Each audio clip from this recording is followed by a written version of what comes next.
There was a moment with 45 seconds left where Luka had the ball down by 6 and he drives, he tries scoring, and Draymond Green strips the ball from Luka Doncic. This was one of the key moments that ultimately lost the Los Angeles Lakers the game. It was not the only moment. There are a couple other moments which I'm going to show you guys down the stretch that I think impacted this game so much. And I'm going to show you guys the tape as well. We're going to definitely get into the tape. There's one thing we do on this channel. We get into tape. And more than that, there's also some updates that are kind of coming out, right? Some people are criticizing Luka Doncic's defense, right? I heard on a live show yesterday that Luka Doncic's defense, specifically against Steph Curry, was really, really bad. I disagree with that, and I'll show you guys some of the tape, plus the stats definitely don't back that up either. But, tape is always king, so we'll watch some of the tape as well. I think Luka did a pretty good job against Curry, given the fact that, he wasn't the primary defender on Curry. Anytime they got into a switch situation, I felt like Luka did a pretty good job. Also, Maxi, Klebar might actually be back for the Lakers, which we'll also talk about. Let's get into this, man. There's so much that's happening from yesterday's game. There's so much that we learned, but again, I don't think it was as bad as some people are saying, right? We're seeing people on social media saying the Lakers season's over. Overreacting like absolutely crazy to me. Because yesterday's game, if it proved one thing, it was that when the Golden State Warriors traded for Jimmy Butler, 15, 16 games ago, they were healthy and they've been able to build that chemistry and they've kind of been able to figure it out over the last 15 or 16 games, while the Lakers have only been healthy for like 3 or 4 games at this point. Yeah, the Luka trade happened way back when, but at the end of the day, the Lakers haven't been healthy. Rui Hachimura is a starter. He's been out for multiple weeks. LeBron James is a starter. He's been out for multiple weeks. Jackson Hayes, Austin Reeves have missed some time, right? To me, one of the things that we've seen is that the Lakers weren't healthy up until recently, so the Lakers are still trying to figure it out. I think they do have a rotation down that they kind of lean towards. Yesterday was basically a playoff game, right? The atmosphere was a playoff game. The minutes were basically a playoff game as well. And the Lakers definitely did struggle for a big part of yesterday's game. Right? Truth be told, the Lakers definitely struggled. 3-point shots were not hitting. Austin Reeves from the 3-point line was 9 of 16, which is pretty good, but 16 3-pointers for Austin Reeves is kind of crazy. But it made sense to give Austin Reeves those 3-point shots because Luka, Dorian Finney-Smith, and Gabe Vincent were basically 1 of 16, right? To me, you can't win games if you're 1 of 16 between 3 or 4 key players. Guys that are playing 25, 30, 35 minutes, you got to be able to hit your shots. And what's crazy is not only is the chemistry not really there for the Lakers, yeah, they're building towards it, but it's not really there for the Lakers at this point. And the Lakers were basically, 1 of 16 from 3 key starters, from the 3-point line specifically. And Luka struggled, right? Luka has the elbow injury that we know about. And we'll talk about that here in a second as well. But what's crazy is you factor in all these different things, and the Lakers still only lost by 7 points. They're down by 6 points with 45 seconds left. And of course, Draymond Green, did what Draymond Green's always kind of done, right? Draymond Green's a very smart player. He made a smart play. He takes the ball out of Luka's hands, basically. And the Lakers turned the ball over. Now, obviously, in that moment, the Lakers decided we're going to foul. And they ended up fouling. I believe it was Jimmy Butler that went to the free throw line. Don't quote me on that. He hits 1 of 2 free throws. They're up 7. The Lakers quickly drive down. They end up scoring super quickly. I forget who it was that scored. But the Lakers are now down 5 points. And at this point, you have enough time where if you're able to trap a guy, you can potentially force a turnover. And the Lakers are a well-coached team. They have LeBron James as well out there kind of communicating. Luka's very, very smart, as is Austin Reeves. And the Lakers ended up getting the Warriors in the perfect position, right? It's a 5-point game. You're going to get Draymond Green to basically get Steph Curry the ball. And you're going to quickly jump Steph Curry, right? You're going to double team him. You're going to make it hard for him. You're going to try to force him into a turnover. And obviously the trap worked exactly how the Lakers thought it would work. Curry throws the ball back to Draymond Green. Draymond Green gets kind of trapped as well. And then Draymond Green looks to pass the ball to Jimmy Butler. Now here's the thing. Green only has one place he can go with the ball. And the place he wants to go is basically the guy that's being covered by LeBron James. And LeBron James is LeBron James. He's longer than Jimmy Butler. He's taller. He's smart, right? He's able to kind of steal that ball away. And you're only down 5 points. It's just a phenomenal play by LeBron James to kind of flip that game, right? Just an incredible play. Got to give credit to LeBron James on that one. LeBron then gets the ball, passes it to Austin Reeves, who passes it to Dorian Finney-Smith. And Dorian Finney-Smith, wide open. If you hit that 3, it's a 2-point game. And he misses the 3-point shot. To me, that right there was basically the struggle for the Los Angeles Lakers. Dorian Finney-Smith was 0 of 5 from the 3-point line yesterday. He played 29 minutes. He was 0 of 5 from 3-point. He was 1 of 6 in total. 2 points, 29 minutes. You can't have that from a guy that's playing 29 minutes, right? If Dorian Finney-Smith, let's just say he goes 4 of 6, right? You win that game yesterday. But he goes 0 of 5. He misses a very, very, very clutch 3-point shot. Now, the Lakers did end up getting the offensive rebound. Rui Hachimura does a phenomenal job tipping the ball up. Dorian Finney-Smith grabs it, but for some reason, him and Luka, aren't really on the same page. Dorian Finney-Smith tries passing it to Luka. They're basically like right next to each other. I think it's a bad decision to pass the ball to Luka at that point right there, right? You guys are too close. Luka's not really expecting the pass, and they're going to turn the ball over, and that's kind of the end of the game. But I want you guys to think about this, right? Think about the missed opportunities.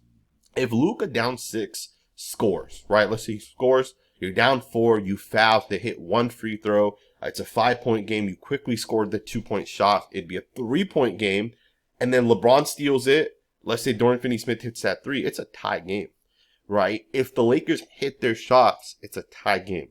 And that is being 1 of 16 between Luka, Dorian Finney-Smith, Gabe Vincent. You can even throw Jared Vanderbilt in there because he was 0-1. That's 1 of 17 among those guys, right? Those 4 guys. To me, it's just not acceptable. You're not going to win games this way, right? And, Luka obviously did take the blame for yesterday's game. And you can make the argument it was definitely partly on Luka as well. Luka Doncic, after the game, was speaking, and he basically said the game that he had was unacceptable, right? The night he had was an unacceptable night as the Lakers obviously lost. He said the following, and I quote, "That performance from me was unacceptable."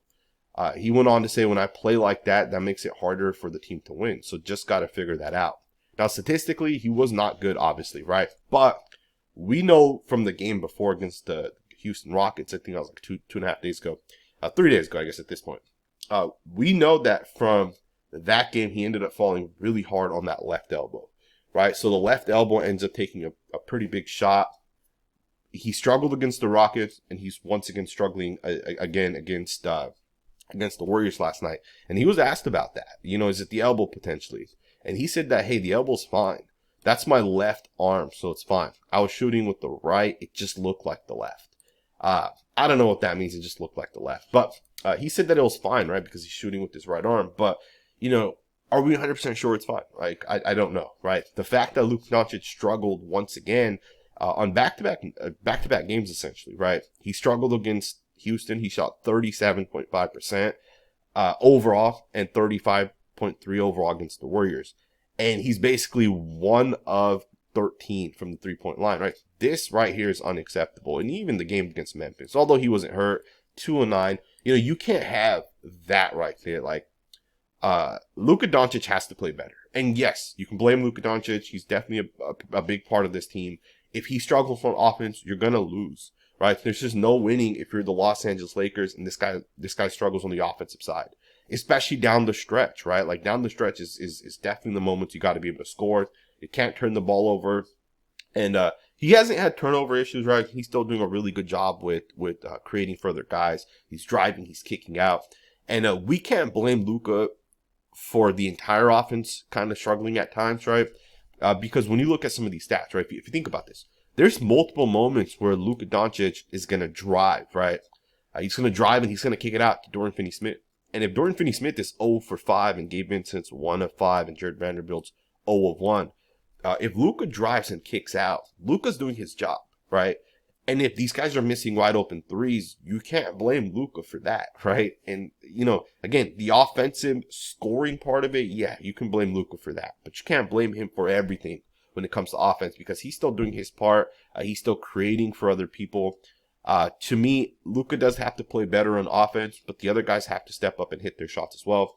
And LeBron James deserves a lot of credit as well, man. Shout out to LeBron for having 2 of arguably his best back-to-back games. Phenomenal game against the Rockets, and an even better game yesterday against the Warriors. Obviously, they ended up losing against the Warriors, but, LeBron played really, really, really well. He was efficient, right? 10 of 15. He dropped 33 points, which is kind of crazy for going hitting 10 shots. Kind of crazy, but he did have 8 free throws that he hit. More than that, he had 9 assists. To me, that's big, and then he had a block and a steal as well. So that's another big part of it. LeBron had a really, really good day. And, of course, the one steal at the end of the game was a big fact, right? Those are the type of plays that we expect that of LeBron, right? Those are the type of plays that he's been doing for pretty much his entire career. Overall, the fact that the Lakers haven't been super healthy, the fact that the Lakers are still trying to kind of figure it out, I think they will bounce back at some point, and they'll figure it out, right? I have no doubt in my mind. I do also want to talk a little bit about Luka's defense, because some people have been super critical about Luka, specifically on the defensive side, specifically against Steph Curry. And I want to just pull up the stats really quickly and just show you guys some of these stats. So first and foremost, Luka was almost never the primary defender on Steph Curry, right? There might be moments where it's like fast break opportunities where Luka ends up picking up Steph, right? Because you're not going to leave Steph open as he's coming down the court. But for the most part, Luka was never matched up, right? It was either Dorian Finney-Smith, Gabe Vincent, Jordan Goodwin covered him a little bit as well, Austin Reeves. Luka was never the guy, but Luka did switch a lot on Steph Curry. That was one of the things the Warriors wanted to do, was they wanted to screen and have those switches happen. To me, Luka did a pretty good job on Steph Curry. He took 8 shots on Luka, and he only hit 3 of those 8 shots. To me, that's pretty good, right? He took 5 shots, right? 3 less shots against Dorian Finney-Smith, who was one of the primary defenders of Steph Curry, and he hit 3 of his 5 shots on Dorian Finney-Smith, right? So to me, I feel like Luka did a pretty good job, at least statistically. Only 3 of 8, 1 of 4 from the 3-point line. But, stats is not what this channel is about, right? We watch tape on this channel, and if you guys put the tape on, it's the same thing, right? The way Luka Doncic just stayed in front of Steph Curry multiple times, right? And he definitely let Curry drive to the basket, right? And that's part of it. Steph Curry is not Jordan Goodwin. No offense to Jordan Goodwin. Steph Curry is an elite of the elite type players, right? This guy's a scorer. He's going to do it. There's no way to stop it. But you can pick your poison with Steph Curry, right? You can either let him shoot threes or you can let him go to the basket. To me, I'm letting Steph Curry go to the basket. Not that he's not a great finisher at the basket, but we know, if you hit 6 2-point shots versus 6 3-point shots, one adds up to a lot more points, right? So to me, I feel like one of the things Luka did a really good job at was he defended the right side of Steph Curry. Multiple of these shots, right? Steph Curry shoots with the right hand, tries going up, and Luka gets he not only shades to the right side, but then he gets his left arm up to defend Steph Curry's right arm. And he even forced Steph to go to the basket multiple times and essentially drive left because he just kind of shadowed or, kind of went towards that side a little bit, right? He shaded to that side. And to me, I didn't feel like Luka Doncic did a terrible job, given the fact that, Luka's not brought into the Lakers to play defense, right? We have to understand the role of every single one of these players. Dorian Finney-Smith goes 1 of 5 from the 3-point, or 1 of 5 from 3-point line, or 0 and 6, or whatever it is. You're not holding that necessarily against Dorian Finney-Smith. I mean, yes, you need him to hit his shots, but Dorian Finney-Smith's a defender. He's out there to make it hard on Steph Curry. Luka Doncic is not a defender. Yes, he has to play defense the same way Dorian Finney-Smith has to hit his shots. But we know that Luka Doncic is brought in to play offense and generate offense for the entire offense, right? I hope that makes sense. To me, what Luka did do when he was essentially on Steph Curry, made him drive left, stayed and defended that shot to the right. That's what you want to do when you're covering Steph. And again, watching that game back again this morning, I felt like from a tape perspective, Luka did a pretty good job. And I say this because a lot of people were being critical. Yesterday, I forget what show it was. I was watching a live show, and they were very critical of Luka Doncic on the defensive side. They said, Steph Curry went by him way too quickly. To me, what else would you want Steph Curry to do, right? You want to defend his shot. You want him to drive. And essentially, you want him to kick 2 other guys as he drives, right? You want to box that in. You want him to kick, and you want to make other people shoot. And the Lakers did that for the most part. I'm pretty sure that was a strategy that they basically had talked about before the game. Don't let Steph Curry get hot. Make these other guys kind of beat us. And I'm, based off watching tape, I'm positive that's what the strategy was on the defensive side. I think most teams probably do that against Steph. You'll get the occasional team that will say, go ahead and, let's not let him drive or whatever. And then he just kills you through the 3-point line. But to me, I think the Lakers did a pretty good job given the circumstances. And they will get a little bit healthier as we kind of go forward. Let's go ahead and just get right into this. So Maxi Klebar may actually be back for the Lakers, at some point over the next couple of weeks. This update came from the Lakers practice yesterday. Jovan Buha put it out. This is an update from the Lakers specifically. Maxi Klebar has progressed to on-court activities after undergoing right foot surgery January 30th. So if you guys remember, I think he had an ankle. He broke his ankle, or may have just been his foot. But he had surgery on the right foot on January 30th, and then the Mavericks ended up trading him just a little bit. I think like within a couple weeks after that. And they ended up trading him, and of course for the Lakers, you get a guy that you kind of need. Right now, you couldn't use him at that point because of the fact that he was hurt. But how many centers or power forwards do the Lakers have right now that can hit three-pointers? Alex Len, potentially, but Alex Len really hasn't been that good. I think Alex Len and Maxi Klebar are kind of similar players. I do think Klebar is probably a more proven player than Alex Len, and I think he's a little bit older than Alex Len. He might be the same age. But I think Klebar most recently has still shown us that he's a better player. Right, Klebar's 35%. He's a 35% three-point shooter. He's 6'10 and a half, 6'11", right? So he's long. He can definitely stand down there in the basket and block some shots if he needs to. Although he's not a shot blocker, right? It's not going to be his primary role.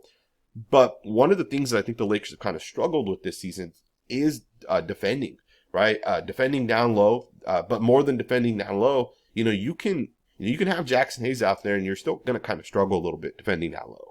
I don't think Jackson Hayes has necessarily shown us enough at defending the rim. Yes, he's gotten better, but he hasn't shown us enough. And I think with Jackson Hayes, he's limited as a shooter.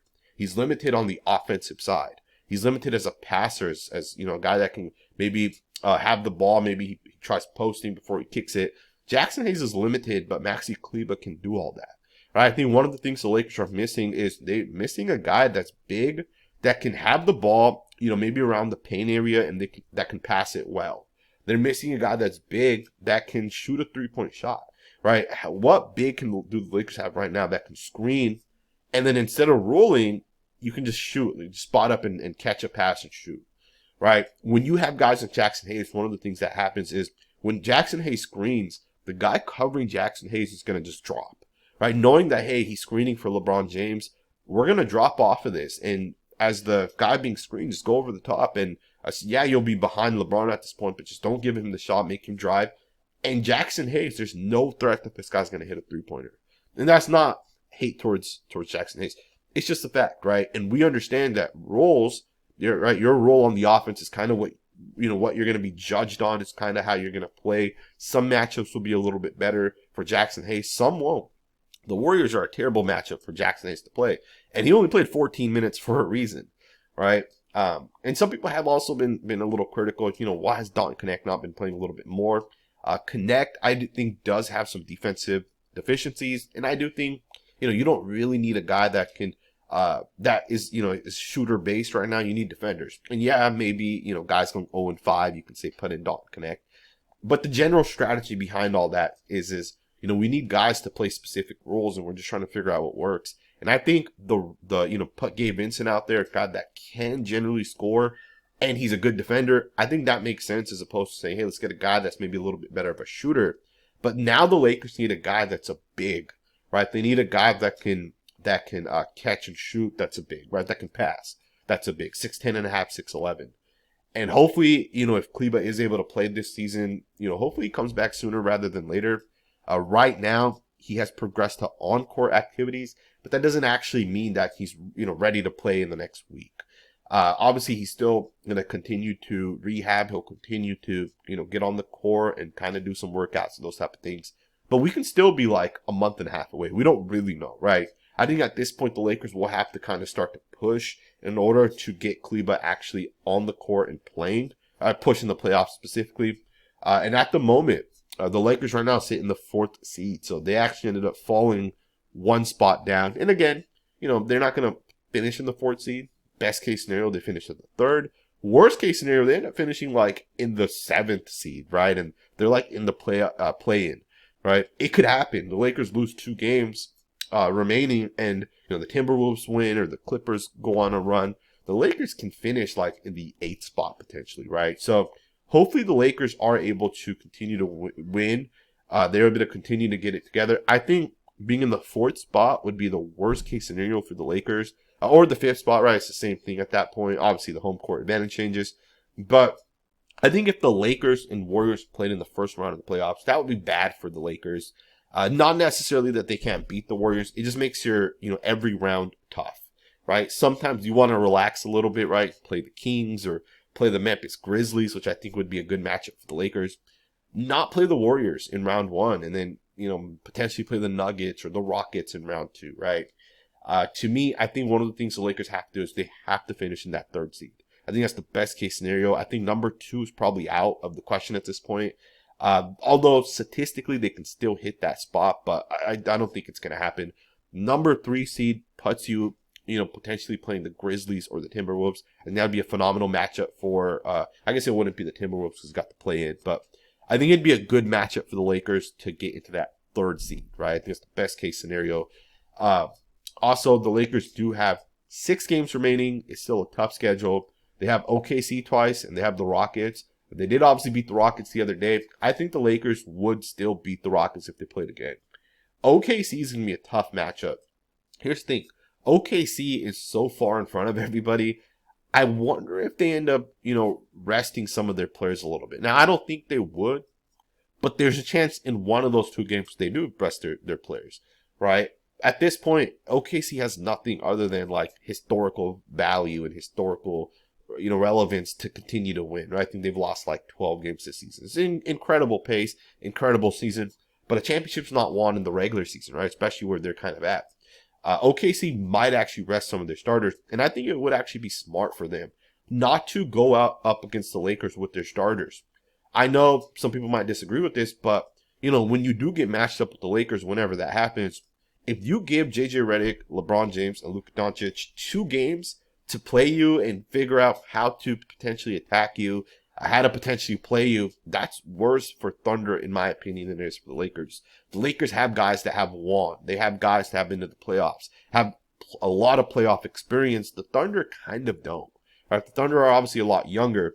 They did obviously get better, I think, this year than last year, but I think we'll see what ends up happening. Right? 6 games left for the Lakers. You do have 3 easier games, right? If you want to call these easier games. We'll see what ends up happening, man. I hope you guys enjoyed this video. If you did, consider subscribing. You guys have obviously seen me a lot on this channel. I'm mostly a guy that covers the NFL. I have 2 YouTube channels covering the NFL. I cover the Las Vegas Raiders. It's called the Las Vegas Raiders Network. And then I have another channel called the Football Scout. You guys can find me on those 2 channels if you're into NFL content. But I've been a huge basketball fan. I was a basketball fan before I became a football fan, right? I think I started playing basketball when I was like 6 years old, played for the next 10 years. And then at some point I decided I'd rather just continue to play football. I started playing football, I think like in the 7th grade. And I just went down the path of playing football, right? And I kind of got away from basketball. But although I love football, I've gotten into basketball a lot more the last like 2 to 3 years. So I hope you guys enjoy this video, man. And I hope you guys stick around and continue to watch this content. Some people have asked about Sean. Is Sean going to be on this channel? He definitely will be. He did a live video in yesterday's game. He's definitely going to continue to post on this channel. I think it'll just be back and forth, me and Sean. And at some point, me and Sean will get together. Our schedules are a little tough. Sean got a promotion as well. I don't know if he announced that yet, but he got a promotion as well, kind of with what he does, right? He's a coach. And we're going to figure it out, man. I have a busy life. He has a busy life. But we will be live at some point together, hopefully in the next couple of weeks. Let me know what you guys think, man. Thumbs up, subscribe, and I will see you guys next time with another video.